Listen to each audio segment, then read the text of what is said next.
समस्त को नमस्कार। आसंतु देखिबा उत्कर्ष कार्यक्रम अधीन बेसलाइन आकलनर लेवल वाइज एवं स्टूडेंट वाइज मार्क किपरि भाबे एंट्री करि परिबे। प्रथमे दिया जाइथिबा लेवल वाइज मार्क एंट्री रो लिंक को क्लिक करंतु। आपन को गोटे एई भलिया स्क्रीन देखा जिवो। एई फॉर्म टी को समस्त शिक्षार्थी पई पूरण करिबा बाध्यतामूलक अटे। प्रथमे निज जिला चयन करंतु, तापर निजर ब्लॉक चयन करंतु, तापर निजर विद्यालयर नाम चयन करंतु। एई विद्यालयटी केउ डिपार्टमेंट अंडर रे आसुची ताकू चयन करंतु। जो शिक्षार्थी जनक लेवल वाइज मार्क एंट्री करूचंती से केउ सेक्शन रो ताकू चयन करंतु। शिक्षार्थी जनकर नाम एंट्री करंतु, जेमिति कि मु एठी करूची।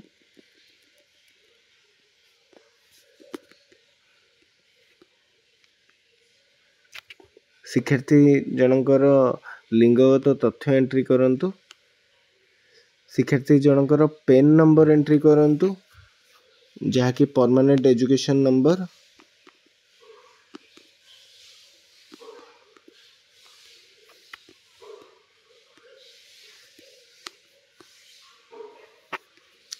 शिक्षार्थी जनकर विद्यालय रोल नंबर को एंट्री करंतु।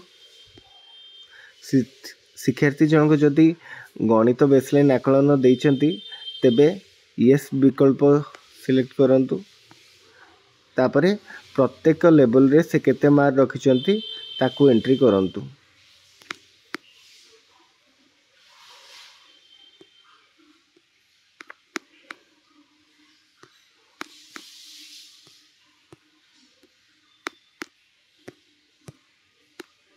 एई भली आपण अन्य विषय मध्य मार्क लेवल वाइज एंट्री करि परिबे।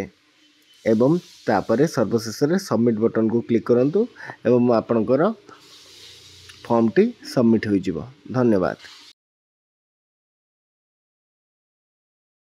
समस्त को नमस्कार।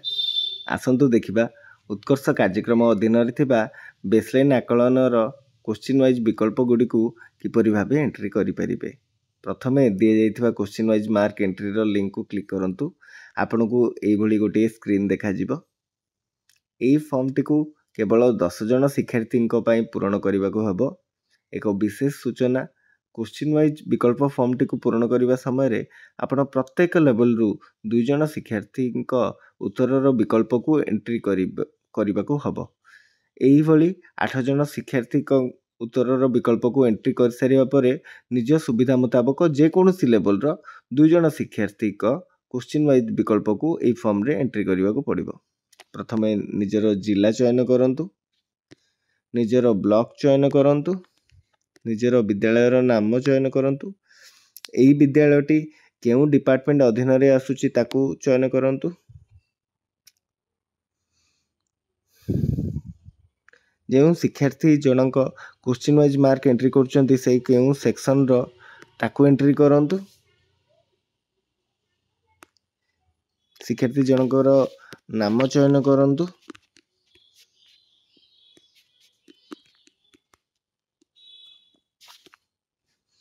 तांकर लिंगगत तथ्य एंट्री करंतु। तांकर पेन नंबर बा परमानेंट एजुकेशन नंबर एंट्री करंतु। तांकर विद्यालयर रोल नंबर को एंट्री करंतु।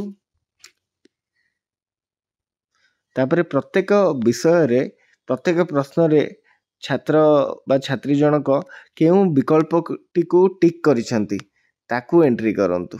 जेमिति गणित प्रश्न 1 रे से ए विकल्प को सिलेक्ट टिक करिसंती, आपन को ए विकल्प को एंट्री करबा को हबो। ए भली प्रत्येक प्रश्न रो विकल्पटी को आपन को एंट्री करबा को पड़िबो। जदि शिक्षार्थी जनक कोनोसी विकल्प रे टिक कर नथिबे ताले नो रेस्पॉन्स ऑप्शन रे क्लिक करबा को हबो।